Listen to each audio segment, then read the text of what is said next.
Isabel, Liamar, can we start now, or, yeah? Okay, thank you for staying till the very, very end of this very intense and exciting conference whole week that has gone so fast, at least for me. Thank you very much for staying for the final session. It is an honor and a pleasure, a real pleasure to be sharing this final session with these brilliant minds and these joyful spirits here at the table. We don't have much time for the session, so I just thought that I want to make just one request to all of them, and then we'll open the floor, right, if we have time for the rest of the people to make their questions and requests. I was thinking, listening to the papers this morning and during this week, how much the city of Oviedo has changed since I was a student here in the 80s to our days. And I was thinking of, how Asturias has changed, the economy of Asturias has changed so much. We are now in a post-industrial Asturias. The coal mines have closed, the shipyards have closed, the steel factory has reduced employment drastically. So our main economy in Spain, and is becoming so also in Asturias and other places, is tourism, right? And among tourism practices and performances, we have academic tourism as one of the main aims and goals that our authorities request us to promote and create. So as academic tourists living in Oviedo for 1 week, you have experienced the city in different ways. And some of you have had previous visits to Oviedo and are more familiar to it, and others are just for the first time here. And I was thinking, when Helen Gilbert pronounced this phrase, I wrote it down because I found it very interesting, the idea of the tourist as historical witness. So I would like to start this conversation asking you, about your story of Oviedo, your experience of Oviedo, your witnessing of the history of Oviedo for this past week or past years in some cases. And if you could tell us your stories here. Yes? Thank you. Maybe we could start from that side to this side. This is my first time in Oviedo, and also my first time in Spain, unless you count one night stopover in the airport in Madrid a couple of years ago, which I do not really count. And what very much struck me here, was two things really. The extraordinary sense of safety which I had in walking through a city which had nonetheless many architectural echoes of Port of Spain, where I grew up. Port of Spain in Trinidad was Spanish until 1797, when it was handed over by treaty to the British.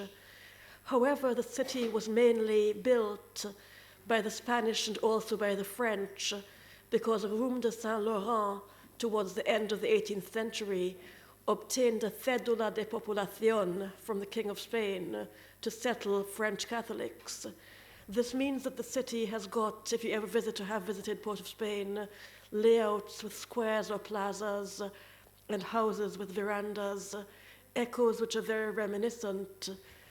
But with the return of criminals deported from the United States, with the growing poverty gap in the oil-based economy, and with the uneven development within the city, and with the trafficking of cocaine, marijuana, and now human persons and human organs, and also the influx of small arms from Venezuela after the upgrades and changes in the army there, it is extraordinarily difficult to cross the squares in Port of Spain.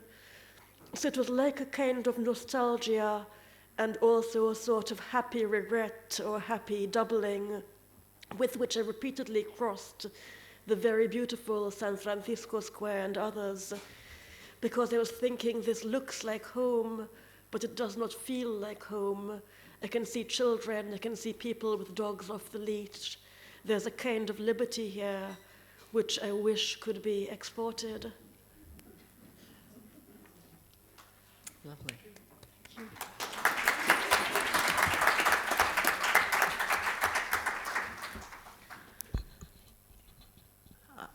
I haven't counted the number of times I've come to Oviedo, several academic conferences, and a wonderful stay of a couple of months when I was on sabbatical.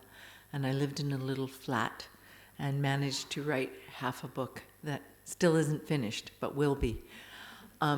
One of the elements of Oviedo that I notice most intensely is that the streets are safe, yes, but they are also engaged.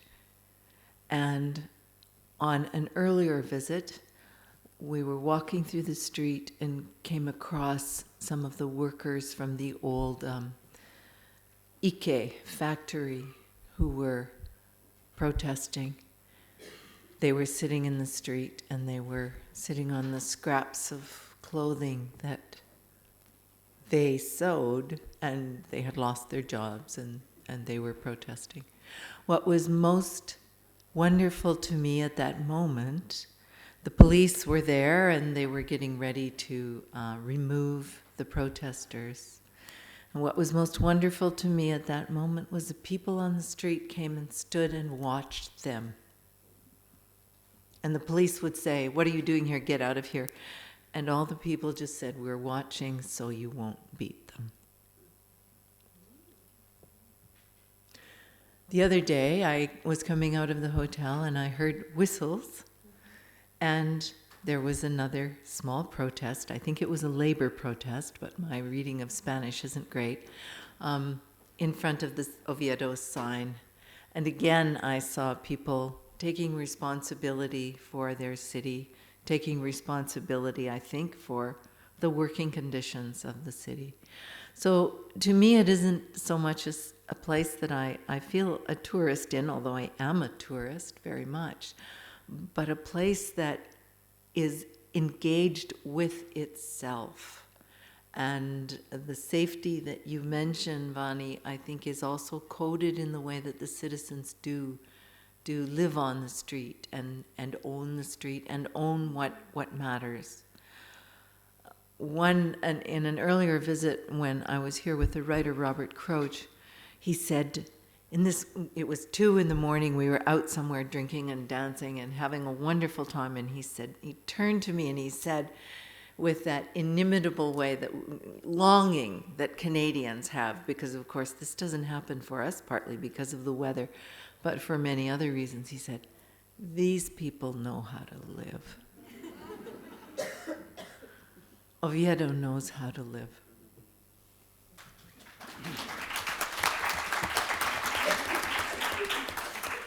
Well, those are 2 very eloquent messages, and they certainly deserve applause. Mine are briefer.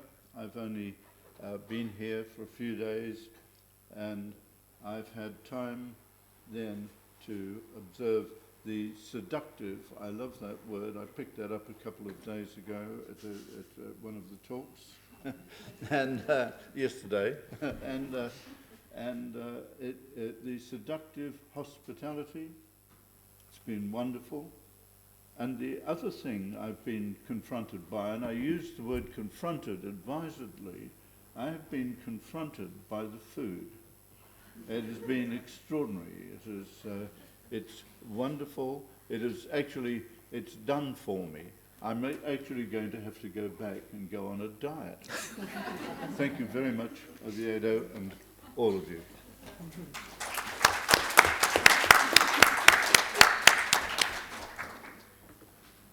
Okay, so I've actually lost count. I can't remember if it's my 3rd or 4th visit to Oviedo, but on every visit I've experienced overwhelming hospitality, for which I am immensely grateful. And I've also experienced the various interactions between myself as a tourist and less privileged people. They're here in Oviedo too, people having to beg for money or sell little trinkets, whatever they can, to help make a living. But this takes me back, I guess, to my current projects, writing projects, and interest in exploring the interactions between privileged tourists like myself and more poverty-stricken people.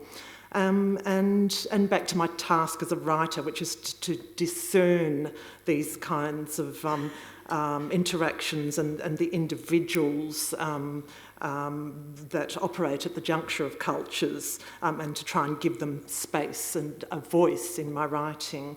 But after this conference, I'm perhaps more aware than ever that such writing, on my part anyway, is almost, in a sense, a symbolic act that can't quite hope to dent the surface of serious inequalities.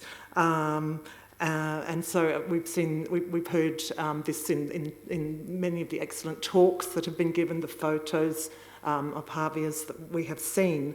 And so I guess this conference has forced me to remember when I leave to, yes, continue writing, but also to look for more pragmatic ways of trying to address some of the inequalities that exist. But as for Oviedo itself, to come back, my enduring memory of Oviedo will be of the wonderful, wonderful people there who have always been so hospitable to me. Thank you.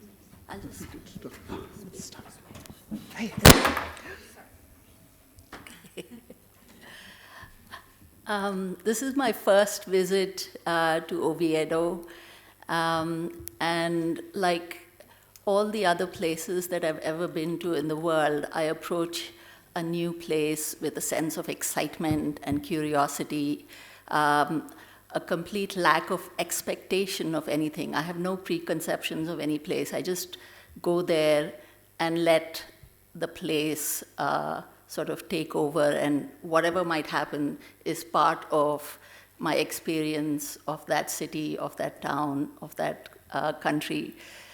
So this is an incident that occurred almost as soon as I arrived in Oviedo. And believe you me, when people ask me whether I was frightened, I really wasn't. It was like, this is something that I can turn into a story in future. I had just flown into Oviedo. It was about 2:30 in the morning. I was in my hotel room, completely oblivious of the world. I was fast asleep. And all of a sudden, and when I'm asleep, I'm really fast asleep. But I was woken up by the sound of loud voices speaking in Spanish. And I first thought it was a dream. And then I thought, I don't know Spanish. How can I be dreaming in Spanish? So then I thought, well, maybe it's someone speaking outside my window. And because I wasn't familiar with the landscape of the hotel or where I was in relation to anything else, I just left it at that. And then these voices grew really loud. They sounded like they were in the room, by which point I was wide awake. And also there was this bright beam of light in the room. And I started thinking, maybe I'm dead and I'm in somewhere where they speak Spanish, all these bright lights. No, I'm making that up, okay? That's part of the fictioneering of Oviedo. And then at that point, I leapt out of bed, went round the corner to where my door was, and I find these two strange men in my room in the morning. They were as astonished as I was. I have no idea how their key card had allowed them into my room. They wanted to know what I was doing in room 405, and I wanted to know what they were doing in room 410. And I was jabbing my finger at the door to point my room number. The trouble is, in the hotel, all the room numbers are on the floor. So they were looking at me like I was completely crazy. And then I think one of them realized that they were in the wrong room, left the room. I called up the receptionist, and I told him, my Spanish was 100 times worse than his English.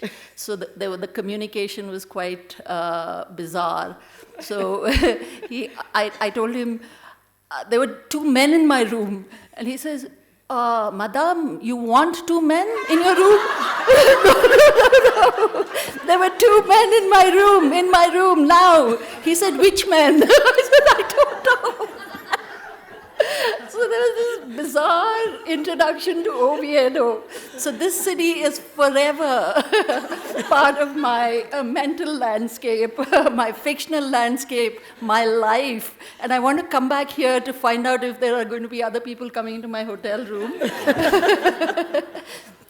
But apart from that, I did have the chance to walk around the city, and as I do in other cities, I just got lost.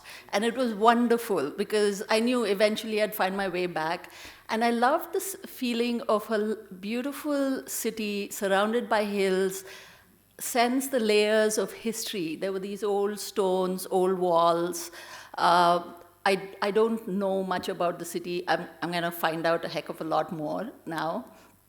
I climbed a series of steps right to as far as the steps went, and had this wonderful view of the city. And I mean, I can't help contrasting cities like this, where there are these public spaces where you see bodies moving around, living it in the sun. And that, as Aretha pointed out, that's something we miss in Canada, that the sunshine and the warmth, I suppose. And the meals, which start really late at night, that reminded me so much of India. Nobody starts eating there until about 11 o'clock at night. And there's things being eaten right through the day as well. But at 11 for dinner, everybody expects a gigantic meal. So, that was part of my experience of the city. Strangers in my room, food with strangers around me. It has been wonderful. I'm so glad to have been here. Thank you.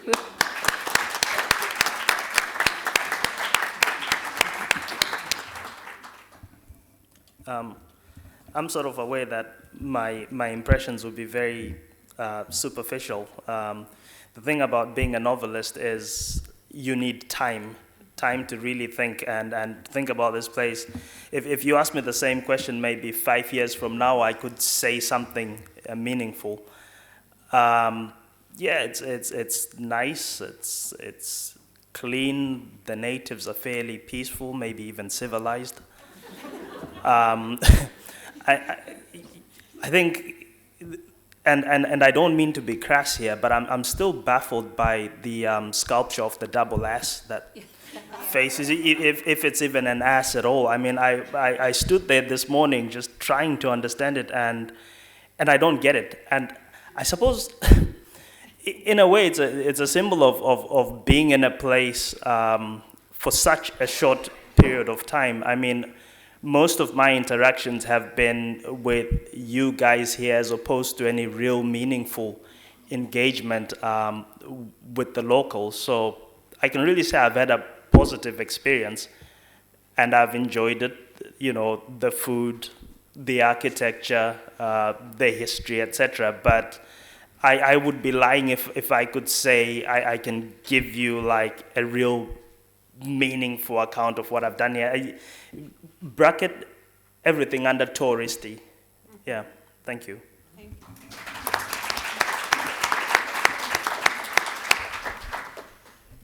Thank you very much for all your stories.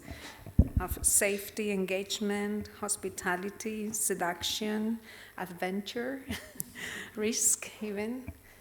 I'm going to open the floor now. We don't have much time, but we'll have time for some, maybe 2-3 interventions, okay? I will just wait for you to say, it's the end, okay? I'll have 30. So, anybody wants to intervene? Would you like to make any questions or comments?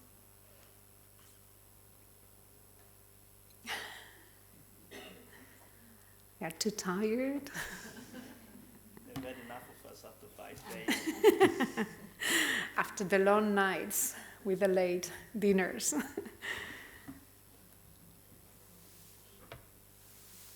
No? Yes? Isabel wants to. Sorry, I wanted.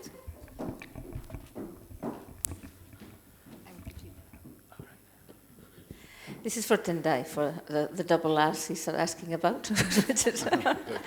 I just wanted to say that it's one of the many sculptures, as you've probably seen, and this is a constant debate sometimes. The mayors come and decide we're going to have this kind of art or they did in the past. Now it's harder because with the crisis, it's not something that they spend a lot of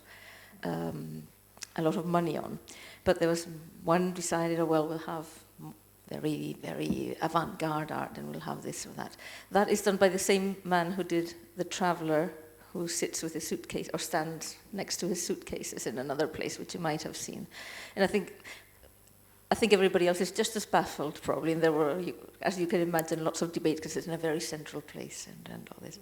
But one of the interesting things about the way art in the street is perceived, and this is probably true of most cities, is that people engage with it, even if it's to say, well, oh, is this art? What is this? You know, this kind of, and that there's a constant dialogue with those sculptures, like with the botero, the fat woman, as they call her, with the baby, the maternity by botero, which is near that as well. And in Gijón, our sort of twin city on the coast, they're even more active because they're more working class. So they say, oh, they name them and produce all sorts of things. So in a way, it's a part of the living city. And if you stay for those 5 years, you'll probably hear a lot of comments about all these things happening in the place. And I just wanted to thank you all for moving around and enjoying the cities. Originally, we were planning for you to speak about your own cities, but Belén then had this idea. So you are still welcome to say something about cities that are important to you if you would like to use these 5 minutes, fewer and fewer as I'm speaking. So, but thank you very much to all of you. We had some lovely stories and views of the city as such. Yeah, I mean, thanks for that, Isabel. I mean, thinking about that though, the curious thing about the public art, the bit that I thought was really great about it is the fact that, you know, it's not all these old generals on horses and that kind of thing. Particularly, I love the piece that you mentioned, which is the mother breastfeeding near. It's not the parliament, is it? It's this government building that's there. I thought that was really cool and sort of like statues of things that are particularly ordinary. I mean, I had my favorite photo here taken by a sculpture that I'd passed virtually every day coming through this place, but only noticed this last morning, which is like the stack of books and the hat on top of them. Well, in that light, I think the double ass is very profound now that I look at it. But no, I just thinking about the hat, and these are random associations. You know, I was into sort of like American wrestling as a kid. And I don't know if anyone's into this stuff, but you guys know The Undertaker? Who's been kicking around since the 90s, and he's just recently retired. And there was this touching move, this touching thing. He's fought over like 2,000 matches, and he retired. I think last weekend he lost a match, and he just stands there and he takes off his iconic coat and his gloves, puts them down, and the hat. And as soon as I saw that sculpture with the books and the hat on top, I thought of this guy who's like the icon. That's what I wanted to be when I was growing up, a wrestler. Obviously, I don't have the physique for it, but that's completely random. Yeah. Well, the British had a very good way of paying for public statues when the money runs out, and that is they decided to make a statue to the grand old Duke of York, and he ended up in the famous subject of a nursery rhyme which went, the grand old Duke of York, he had 10,000 men, he marched them up to the top of the hill and he marched them down again. And that was his whole military achievement. However, being the Duke of York, he needed a public statue. And there's a famous and marvellous equestrian statue of him in all his glory in London. And how did they pay for it? The whole of the British Army was stopped a day's pay. This was voluntary, so the officers said. And it seems to me to be the solution to your civic problem. If you want more statues, a day's pay.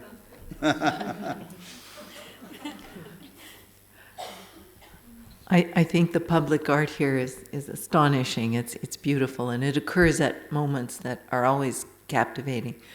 But I want to make one more observation about Oviedo and coming here.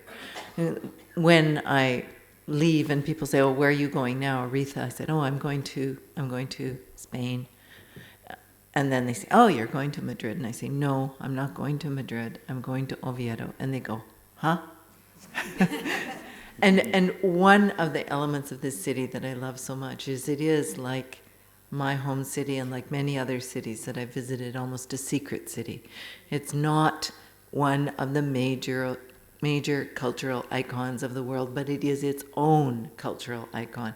And that, I think, is one of the greatest of gifts, is to be able to discover places that are not known and to enjoy them and to tell the world about them, because it is very, very special.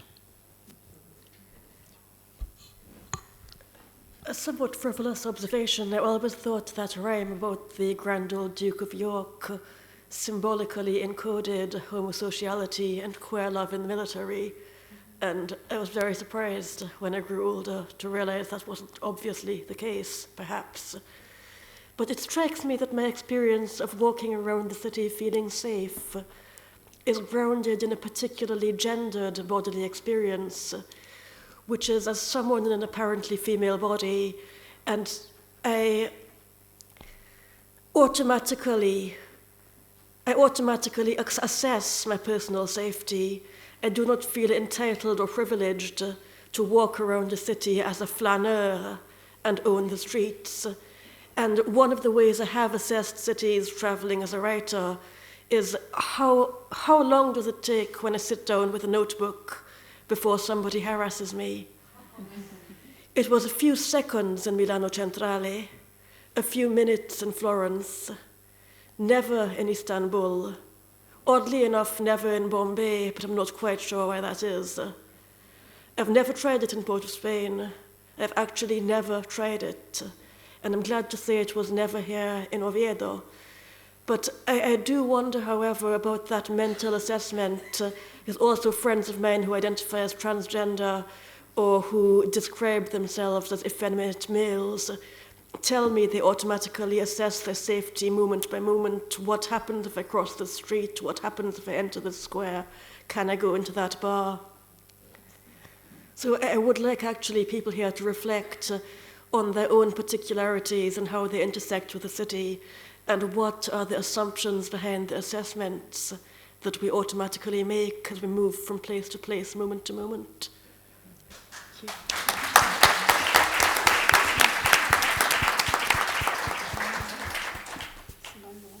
Look, I'm just hoping that I'm not going to be remembered for wrecking the mic. I hope it's just a matter of, it is just a matter of plugging it in. I just want to say quickly that I was walking past the double R statue, and I think I got it because there was a man in a in some business trousers and a white shirt, standing in line with the sculpture, with his back to me. And just at the moment, I thought, I've got to get this photo, because he looked, the black trousered lower half of the torso echoed exactly, almost, one side of that sculpture.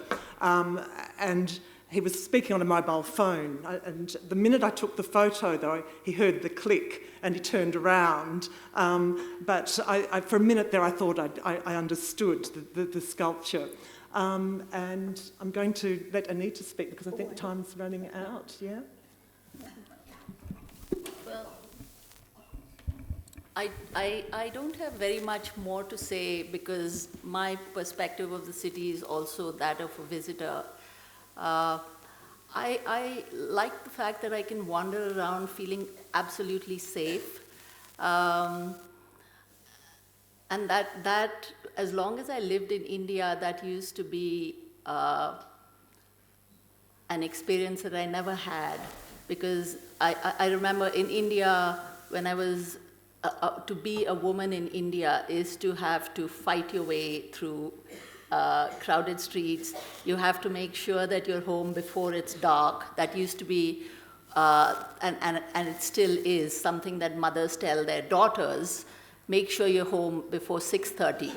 And if you're not home by 6:30, you have to keep phoning home to let people know where you are, because it's not safe. Here, even when these two fellows entered my room, I didn't feel frightened. Maybe it's because I'm an older woman now, and I feel, and I have trained myself, having grown up in India, to fend off all kinds of assaults on my body. And that's the thing that I loved about the city. I was wandering around completely alone. I didn't know anybody. I don't know the language. And yet I felt absolutely safe. And I love that about it.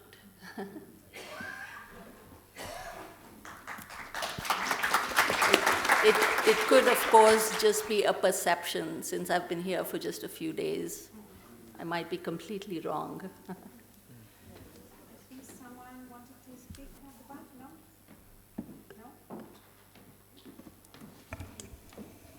I think what pretty much sums it up, if I can have another go, when you visit a place, is if you answer the question, would you go back? And for me, yeah, I would definitely come back here, and I think that pretty much says it all, yeah. Yeah, hear, hear. Great.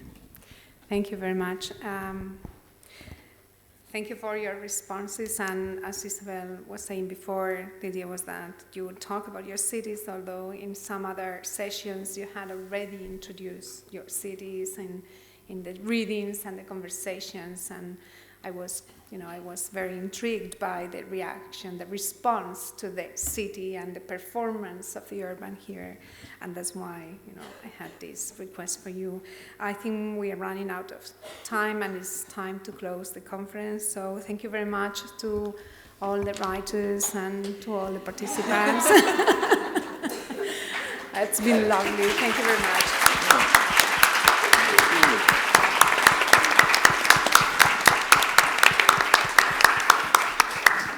And in the name of all the guest speakers, I want to thank the organizers and the students who have been helping all during the week for their efforts, their hospitality, and their patience with us.